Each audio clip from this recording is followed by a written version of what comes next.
S K super TMT, the long life TMT. ಇನ್ನು ಹಾವೇರಿಯಲ್ಲಿ love ಜಿಹಾದ್ ಸದ್ದು ಮತ್ತೆ ಕೇಳಿ ಬರ್ತಾ ಇದೆ.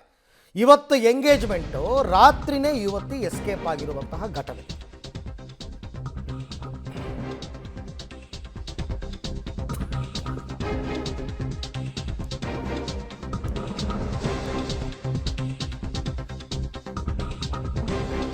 ನೋಡಿ, ಇವತ್ತು ಎಂಗೇಜ್ಮೆಂಟು ಬೆಳಿಗ್ಗೆ, ರಾತ್ರಿನೇ ಯುವತಿ ಎಸ್ಕೇಪ್ ಆಗಿದ್ದಾಳೆ. ಯಾರ ಜೊತೆ?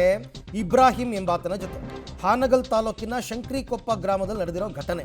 ನಿಶ್ಚಿತಾರ್ಥಕ್ಕೂ ಮುನ್ನ ಪುಸಲಾಯಿಸಿ ಲವ್ ಜಿಹಾದ್ ಮಾಡಿರೋ ಯತ್ನ. ಇವತ್ತು ನಿಶ್ಚಿತಾರ್ಥ, ಮೇ 11ಕ್ಕೆ ಮದುವೆಗೆ ಸಿದ್ಧತೆ ನಡೆಸಿತ್ತು ಕುಟುಂಬ. ಮಗಳನ್ನು ಕರ್ಕೊಂಡು ಬನ್ನಿ ಅಂತ ಪೊಲೀಸ್ ಠಾಣೆ ಮುಂದೆ ತಾಯಿ ಅವಲತ್ಕೊಂಡಿದ್ದಾರೆ, ನನ್ನ ಮಗಳು ಕರ್ಕೊಂಡು ಬನ್ನಿ ದಯವಿಟ್ಟು ಅಂತ. ಅಡೂರು ಪೊಲೀಸ್ ಠಾಣಾ ವ್ಯಾಪ್ತಿಯಲ್ಲಿ ಪ್ರಕರಣ ಕೂಡ ದಾಖಲಾಗಿದೆ. ಅಂದರೆ ಹಿಂದೂ ಯುವಕನ ಜೊತೆ ಎಂಗೇಜ್ಮೆಂಟ್ ಆಗುತ್ತೆ ಬೆಳಗ್ಗೆ, ಸಾಯಂಕಾಲ ಯುವತಿ ಎಸ್ಕೇಪ್ ಆಗ್ತಾಳೆ. ಯಾರೋ ಇಬ್ರಾಹಿಂ ಎಂಬಾತ ಈಕೆಯ ಮನ ಒಲಿಸಿ ಅಥವಾ ಪುಸಲಾಯಿಸಿ ಕರ್ಕೊಂಡು ಹೋಗಿದ್ದಾನೆ. ಇದು ಲವ್ ಜಿಹಾದ್ ಅಂತ ಪೋಷಕರು ಮಾಡ್ತಾ ಇರತಕ್ಕಂಥ ಆರೋಪ. ಹಾಗಾಗಿ ನಮ್ಮ ಮಗಳನ್ನ ನಮ್ಗೆ ವಾಪಸ್ ಕರ್ಕೊಂಡು ಬನ್ನಿ ಅಂತ ಅಂದ್ಬಿಟ್ಟು ಈಗ ಪೊಲೀಸ್ ಸ್ಟೇಷನ್ಗೆ ಕಂಪ್ಲೇಂಟ್ ಎಲ್ಲ ಕೊಟ್ಟಿದ್ದಾರೆ. ಪೊಲೀಸರು ಆಕೆಯನ್ನು ಹುಡುಕ್ತಾ ಇದ್ದಾರೆ.